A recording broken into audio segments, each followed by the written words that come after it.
अगर अभी से ही आपके कड़ी पत्ते की ग्रोथ रुक गई है, उसकी पत्तियां पीला होना स्टार्ट हो गई हैं, तो इस वीडियो में 3 ऐसी खाद आपके साथ शेयर करूंगी। जो खाद आप आपके पौधे में डालेंगे तो बहुत अच्छा रिजल्ट आपको मिलेगा। तो चलिए वीडियो को स्टार्ट करते हैं।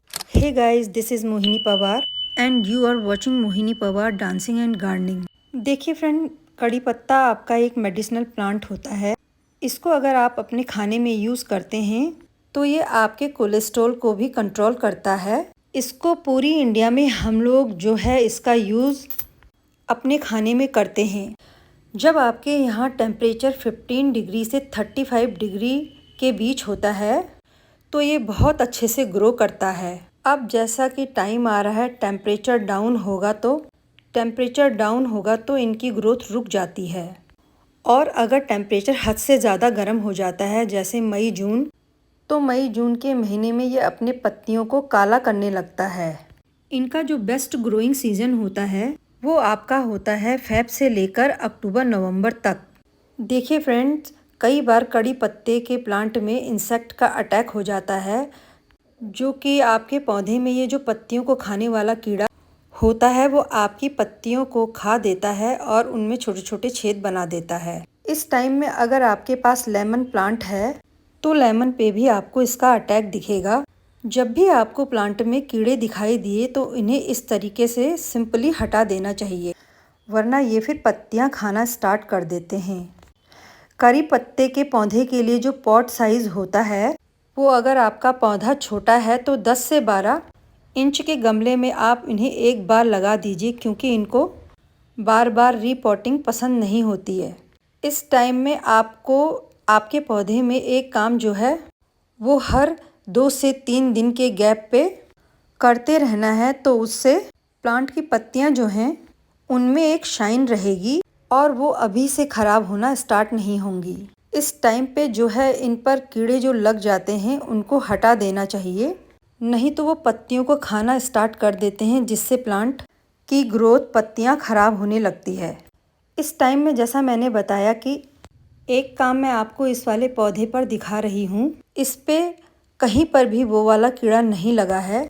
इसकी सभी लीफ बहुत हेल्दी हैं। ये जो एक काम मैं बोल रही थी वो ये है कि इस टाइम में आप डेली हर 2 से 3 दिन के गैप पे आप अपने पौधे की पत्तियों को इस तरह पानी से साफ़ करते रहिए, पानी का स्प्रे करते रहिए। मिट्टी में वाटरिंग की बात करूं फ्रेंड्स, तो मिट्टी में आपको पानी तभी देना है जब मिट्टी हल्का सा ड्राई हो जाए।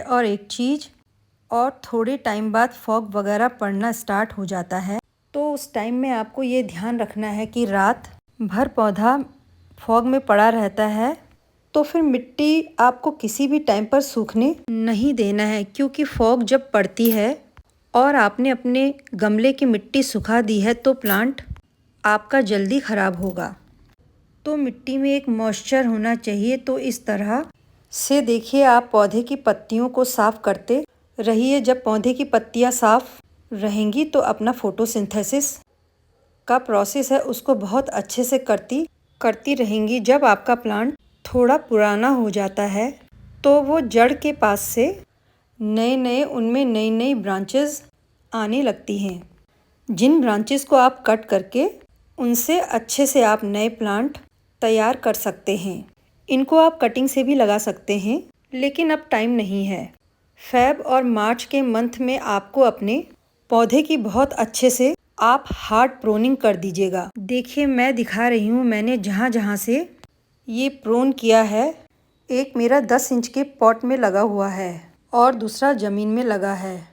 जहाँ जहाँ से फ्रेंड मैंने प्रोन किया है, हर एक उस जगह से पौधे में मल्टीपल ब्रांच आई है। लेकिन अब जो ये नवंबर का टाइम चल रहा है, तो इस टाइम पर आपको पौधे पर बिल्कुल भी कटाई छटाई नहीं करना है। अगर आपको आपके किचन में ज़रूरत है तब आप इसको ऊपर से इसकी टिप को पिंच करेंगे। टिप को पिंच करने में लोग गलती क्या करते हैं, एक बार एक जगह से पिंच किया, अब एक नई ब्रांच नहीं आने दिया और दोबारा वहीं से पिंच कर रहे हैं। तो जो पत्तियां पुरानी होती जाएं उनको नीचे से आप हार्वेस्ट करते रहिए और अगर आपको ज़रूरत है तो जहाँ से पिंच किया एटलीस्ट वहाँ पर 10-15 दिन वेट करिए, वहाँ पे ब्रांचेज आ जाए। उसके बाद फिर दोबारा आपको उस जगह से पिंच करना है। इस टाइम में आपको आपके पौधे में इस तरह के वीड बहुत ज़्यादा निकलती हुई दिखाई देंगी। इन वीड्स को आप रिमूव करते रहिए, वरना ये वीड जो है आपके पौधे की जो भी न्यूट्रिएंट हैं उनको सख्त करती रहेंगी और आपका मेन प्लांट उन न्यूट्रिएंट को एब्जॉर्ब नहीं कर पाएगा। अब एक बात और फ्रेंड्स, जब भी अब आप कड़ी पत्ते के पौधे में वाटरिंग कर रहे हैं तो ध्यान रखिएगा कि रात का जो आपके वाटर टैंक होता है उसका बहुत ठंडा ठंडा पानी आपको नहीं देना है। अब विंटर आ रहा है तो विंटर में जब भी आप पौधे में वाटरिंग करेंगे तो ख्याल रखिए आपका जो पानी है वो टैप वाटर हो, मतलब कि नॉर्मल पानी। आप टैप वाटर ऑन करके सादा पानी जो होता है वो पौधे में डालिए, वो भी जब मिट्टी हल्की सी ड्राई हो जाए तब। इनकी जो सनलाइट की रिक्वायरमेंट है, देखिए अब इनका ग्रोइंग सीजन जा रहा है, लेकिन ऐसा नहीं है कि आप इनको धूप नहीं देंगे। जिन पौधों को जो इंडोर प्लांट होते हैं ना, उनको भी विंटर में 1-8 घंटे की धूप चाहिए होती है। दोस्तों, कुछ टाइम मैंने प्लांट की जड़ों में चॉक स्टिक डाली थी, वो मेरी चॉक स्टिक इसमें डिकम्पोज हो गई है। जैसे मैं धीरे धीरे वाटरिंग करती हूँ तो चॉक स्टिक का न्यूट्रिएंट इनमें मिलता रहता है। चॉक आप 3-4 महीने में एक बार डाल सकते हैं, एक छोटा पीस। ये पौधे में जो कैल्शियम की कमी है उसको नहीं होने देता है। एक चीज़ और, अब आप एक बात और ध्यान रखेंगे कि विंटर के सीज़न में आप बिल्कुल भी कटाई छटाई नहीं करेंगे, क्योंकि अगर आपने पौधे में कटाई छटाई कर दिया तो फिर वो प्लांट आपका मे बी वहाँ से नई ब्रांच भी ना निकाले और सूखने लग जाए। तो अब आपको पौधे में कोई कटाई छटाई नहीं करना। हर 8 से 10 दिन के गैप पे अपने पौधे की गुड़ाई करते रहें। ये जो नवंबर का मंथ है, इसमें आप अच्छे से खाद पानी डाल सकते हैं। आपको जो दिसंबर और जनवरी 2 महीने होते हैं, उसमें सिर्फ आपको वाटरिंग करते रहना होगा और पौधे को अच्छी सनलाइट में रखना होगा। दिसंबर और जनवरी में आप पौधे में किसी किस्म की कोई खाद नहीं डालेंगे। मैं क्या डाल रही हूँ, देखिए गुड़ाई करने के बाद मिट्टी हल्का सा इस तरीके से ड्राई होना चाहिए और ये है वर्मी कंपोस्ट। बहुत ज़्यादा नहीं डालूँगी, बस 2-2 चम्मच दोनों जगह डालूँगी। इससे क्या होगा, क्योंकि ये एक लीफी ग्रोथ वाला प्लांट होता है और वर्मी कंपोस्ट में आपका नाइट्रोजन अच्छी मात्रा में पाया जाता है। तो 2-2 चम्मच देखिए फ्रेंड, मैंने मिट्टी में इसको अच्छे से मिला दिया है। आपके पास अगर वर्मी कंपोस्ट नहीं है तो आप गोबर की खाद वगैरह डाल सकते हैं। दूसरी खाद के तौर पे फ्रेंड्स, ये है आपके किचन में ये खाद रहती है, ये है टी लीफ। ये देखिए, ये फ्रेश टी लीफ है, इसकी चाय भी नहीं बनी है, इसलिए मैं हाफ टी स्पून या 1 स्पून के करीब इसको ले रही हूँ। इसमें भी हैवी क्वांटिटी में नाइट्रोजन होता है और ये पौधे की पत्तियों में एक चमक लाती है। इसमें टैनिन नामक एक एसिड होता है जो कि प्लांट को हेल्दी रखता है और मिट्टी को एसिडिक बनाता है। तो देखिए, दोनों जगह में हाफ टी स्पून के करीब मैंने टी लीफ डाल दी है। मेरी तो फ्रेश है, अगर आप इस्तेमाल की हुई चाय की पत्ती डाल रहे हैं तो आप ये ध्यान रखेंगे कि 2-2 चम्मच डालेंगे। जिसकी चाय अभी नहीं बनी है, फ्रेश डाल रहे हैं, तो 1 चम्मच या आधा चम्मच प्लांट के अकॉर्डिंग आप देख लीजिएगा, उस तरह से आप डाल दीजिए। उसके बाद देखिए, यहाँ पर इसकी कुछ जड़ें विजिबल हैं, उसको मैं मिट्टी से ढक दे रही हूँ।